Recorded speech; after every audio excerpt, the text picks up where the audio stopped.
Hi guys, welcome to my YouTube channel. You're here with me, Sinead. If you're new here, welcome. I hope that you like what you see today's video, and please make sure that you subscribe. And if you're an existing subscriber, welcome back. You know I love having you as always. With today's video, it actually started off being a whole get ready with me video, and then I actually realised I haven't really shared with you guys my new makeup routine, and it's something that's definitely been updated throughout the years. So I thought I would just go ahead and just basically do this with you guys. So the first thing I like to do is just go up and brush my brows, and then once they're kind of like neat and separated, I then go in with the NYX brow glue just to get them to basically now stay in position. I make sure that I cover all the hairs thoroughly on both brows, and then I kind of essentially just like shape it a little bit. Found these cute little must-haves on TikTok shop. Like, they're super handy. Whenever I'm doing my makeup, I just literally use these little clips just to kind of clip my sides out of my face. I literally love them. I love TikTok shop. I be on there all the time spending my money. But if anyone's interested in actually seeing the TikTok shop haul, then do let me know. Firstly, we're just going to go in with primer. So that was the e.l.f. Poreless Primer. It's actually in old packaging because that's more of an older one that I would use. I had two, and the one that I was using the most, which was more of a hydrating one, ran out. So I started using this one again. But this one's really, really good. It's kind of great for like smoothing out my face. So I always make sure that when I'm applying it to my face and my neck, and just making sure it's really rubbed in.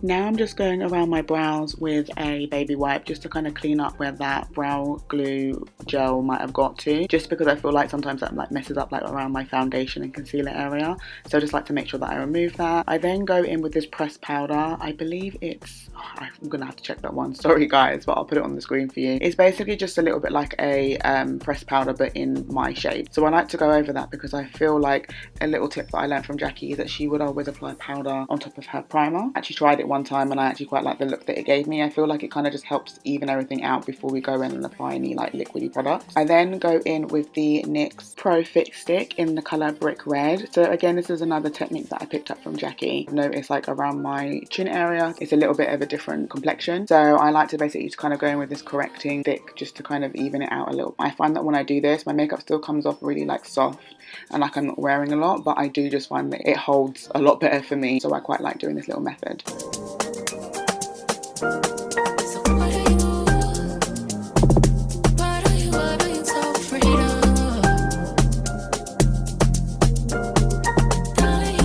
Now that we've allowed the brow gel glue to dry, I then firstly go in with the NYX Precision Brow Pencil in the colour Soft Brown. I basically just kind of do this to fill my brows in a little bit. Like, I do have quite sparse brows, so I just kind of like to fill it in with this little precision pencil. It works really well. I think the colour is like a really good colour because it's like a nice medium brown.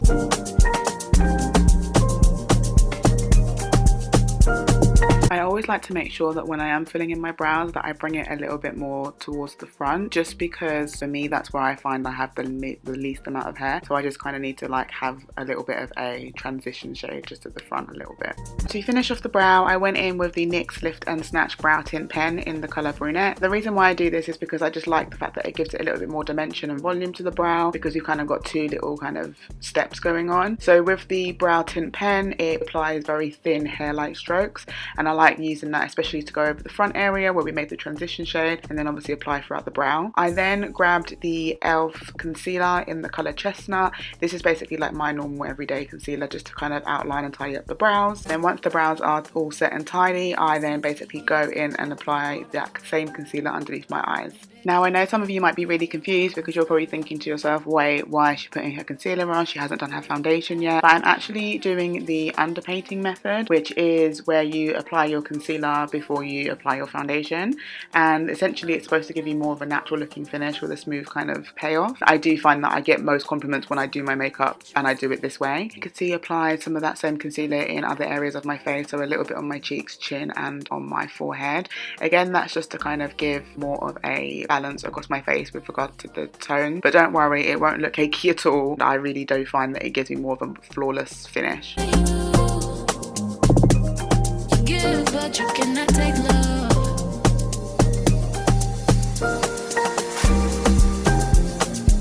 Now I know you guys are probably like, why is this girl not done with concealer? But I'm actually going to be going in with the Nars Radiant Creamy Concealer. I have two shades. So I have the shade Caramel and I also have the shade Sucre.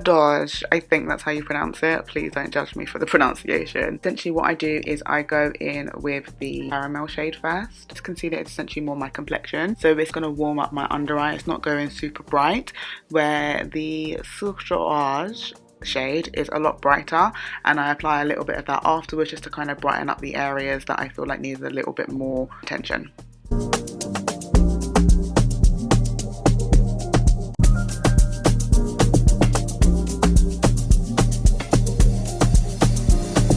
It was this moment right here that I realised that my concealer for some reason was doing a bit of a weird bunching effect. It looked like I had glue or something basically stuck to my face, so therefore the concealer wasn't blending out as well as it should have in that particular area. And I think it's from where I basically was like laying my hair. So I basically just got a baby wipe and removed it and then blended it out. And I went in with the second concealer from the Nars Creamy range, which was the lighter shade, and just basically applied that in the same places on top, and then also adding in my centre highlight on the nose, and then obviously going over my Cupid's bow, doing my chin and then my jawline.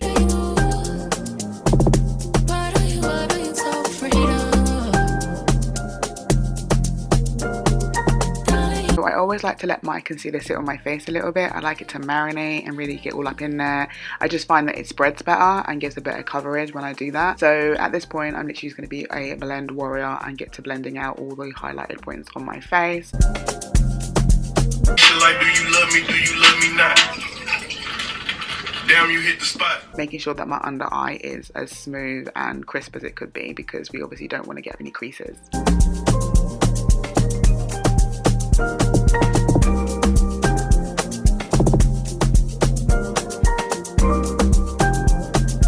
My camera didn't record the concealer that I use to contour my face with, but it's basically the e.l.f. concealer in the colour Espresso, and I basically applied that to my cheekbones and then just basically blended it out with this brush, this angled brush.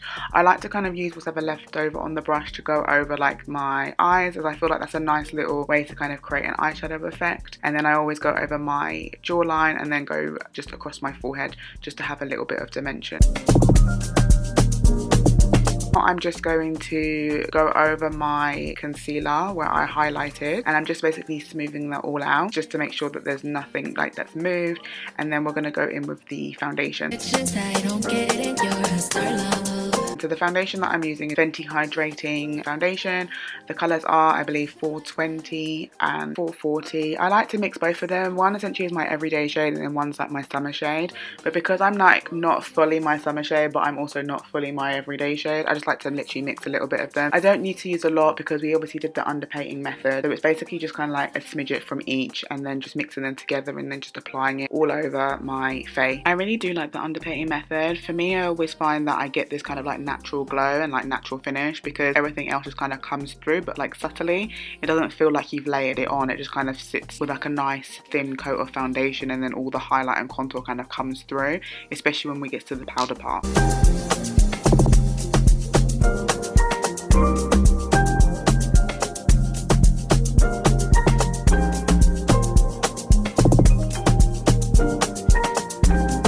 I'm now going into my trusty setting powder, which is the Mercier setting powder in the colour Translucent. So I'm just going to basically go over all the highlighted areas. So initially when I go in from with my under eye, I don't like to bake straight away. I kind of just like to press the powder in like very finely into my under eye. I do this a couple of times just to kind of make sure that everything's smoothly been pressed in, and then once I've essentially kind of done that, I then go in with like a little bit more of a thicker amount to actually start the baking process. But initially I like to go in with like a gentle patting motion.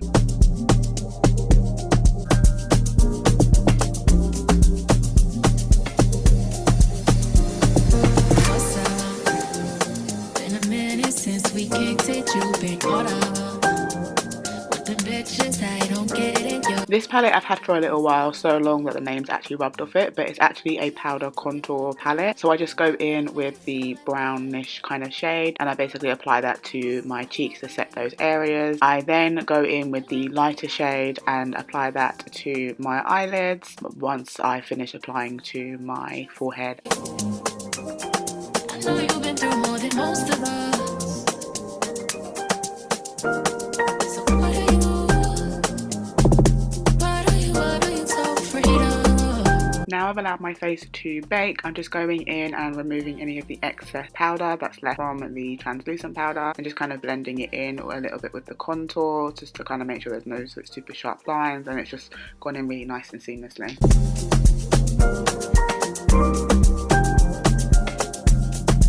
On to setting my face, so I'm going in with the e.l.f. Stay All Night Microfine Setting Mist. I really do like this one. I feel like it has a really nice melt in factor when it viewed makeup, so I really do actually like this one. Unpopular opinion, but I think I prefer this one over the Power Grip. After I set my face, I'm off camera and completed the rest of it, which was just basically applying mascara, lashes, blush and lip gloss. My lip look I will attach in a separate video. I hope you like this video. Please be sure to subscribe to my YouTube channel if you're not yet ready to subscribe. Make sure you click the notification. I'll see you in my next one.